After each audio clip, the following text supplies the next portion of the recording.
Welcome back to Movies TV Mad. You can follow me on Twitter at Movies TV Mad, and welcome to Monday's edition of the DCEU Daily. On today's show, we discuss the rumours that Chris McKay's Nightwing movie is back in production. Yes, please make this be true. And after that, I discuss my disappointment that the Flash movie wasn't a straight adaptation of the Flashpoint graphic novel. So yesterday, rumours surfaced that Chris McKay's Nightwing movie is back in development, back in production, and will be a part of the DCEU. For me, it shouldn't be part of the DCEU because I don't think the DCEU, as you already know, is fit for purpose going forward. You know, we need to close off the DCEU. I hope these rumours, apart from that, are true. Chris McKay is a talented writer-director, but there's another good reason for him doing this, and this being a good reason that he's going to be doing this, fingers crossed. He has knowledge of DC Comics. He has knowledge of Nightwing. He's a Nightwing fan. So to have a Nightwing fan as talented as Chris McKay is perfect. We need more people involved in DC live action who actually like DC. I know it's old-fashioned, right? But isn't that the best way to execute these films? To actually have fanboys and girls and however else they identify as making this stuff with actual DC knowledge.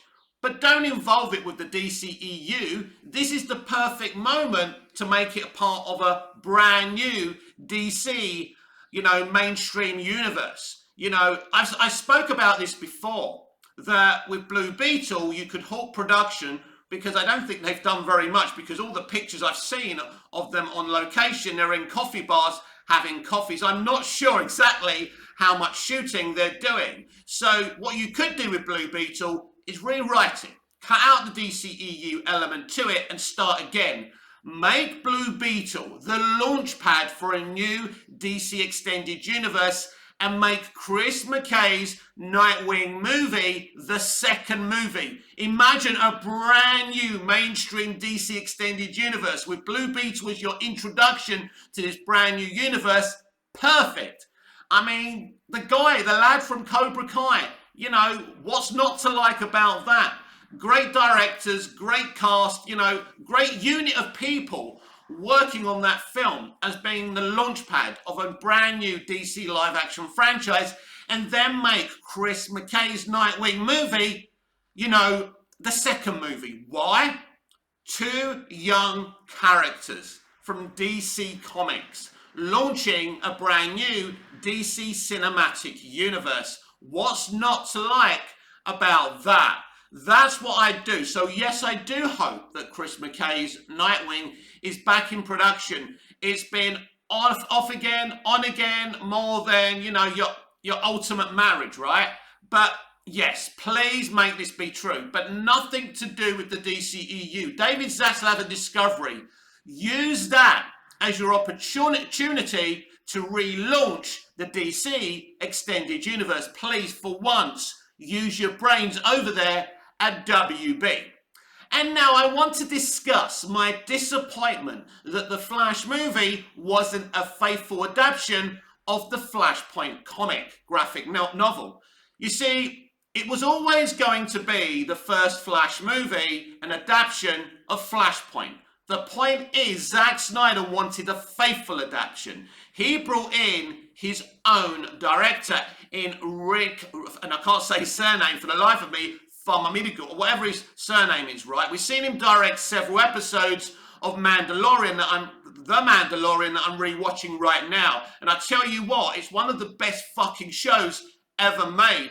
Not all Disney Star Wars is bad. The side of Favreau and Filoni is excellent. It's the Kennedy side of it that's a problem. But anyway, so that was the plan, a faithful adaptation at first, because Snyder is a DC fan after all. DC fans making DC content always ends up better than non-DC fans with no DC knowledge making stuff, aka Patty Jenkins' obsession with original first track Wonder Woman Linda Carter.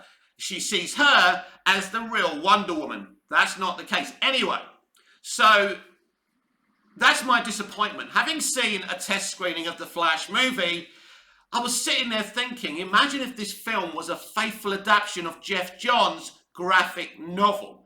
For fuck's sake, right? The comic book has a civil war between Atlantis and Themyscira. I mean, come on. Evil fucking Wonder Woman, right? And evil Aquaman getting it on. Gal Gadot and Jason Momoa being evil. What's not to like? Now, there's always been a concern over a WB that may upset the mainstream audience. But if you're that concerned about it, you can have different actors playing Flashpoint Aquaman and Flashpoint Wonder Woman. There's things you can do about that so it's not a problem.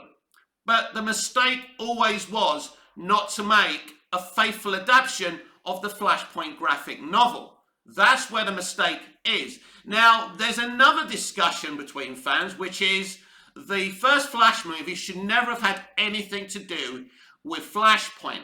And this is something that Ezra Miller agrees with you lot with. And to a point, I understand that opinion. But you can actually make a great first Flash movie that's a faithful adaptation of the Flashpoint graphic novel. Because you can have flashbacks of Barry's mother getting murdered and Barry's father getting framed for that murder. Present day, Barry's upset about this, goes back in time and creates Flashpoint. Because in Batman vs. Superman Dawn of Justice, the brilliant, effervescent Jeffrey Dean Morgan is introduced as Thomas Wayne. In the Flashpoint graphic novel, in the Flashpoint universe, Thomas Wayne is Batman and Bruce Wayne was killed instead of him. Excellent. But WB, Walter Hamada and Toby Emmerich and Andy Muschietti decided to cut out Thomas Wayne from this story.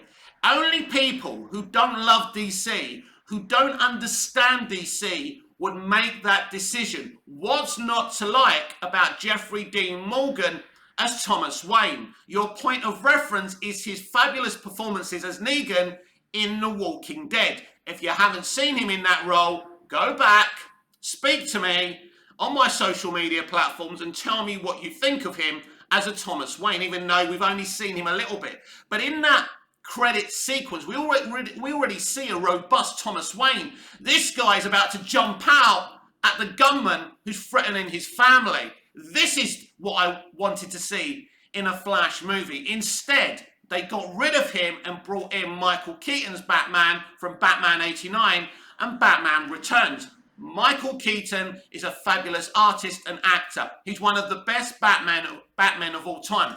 There's no reason for him not to be involved in a Flashpoint adaptation, a faithful one. He can cameo in a Flashpoint universe, or if you're making a multiversal movie with a multiverse strategy, you can see him, you can show us what he's doing today, and that's great.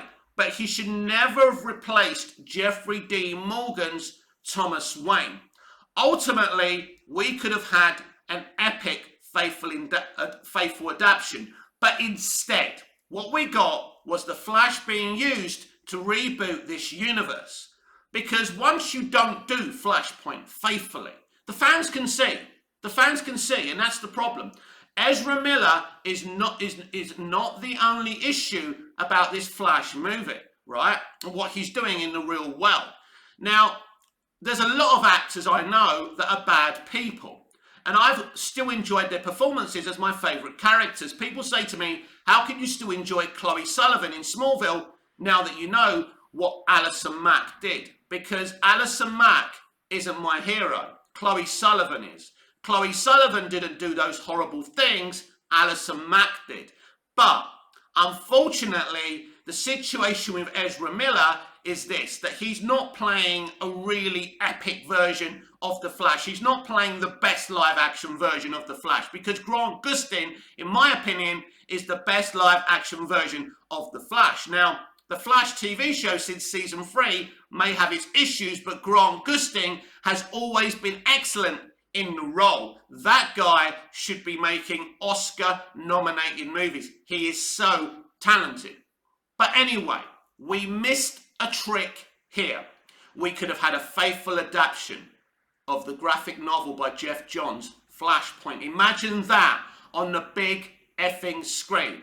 Instead, we got this. So I repeat, if you think Ezra Miller is the only problem, it's not. There are many, many problems with this movie. And whether Ezra Miller's involved or not, they're going to have to go back and redo this movie. Personally, I'd shelve the whole thing and start a Flash movie again for this brand new universe. I'm suggesting they do by introducing Blue Beetle first, then Chris McKay's Nightwing. This has been the DCEU Daily with me, Mick, your host with the most. Just ask your girlfriends and your wives. Please like, share, comment, subscribe, hit the notification bell so you never miss this beautiful perfection. And I'll see you for Tuesday's edition of the DCEU Daily. Until we see each other again, goodbye, au revoir, auf Wiedersehen.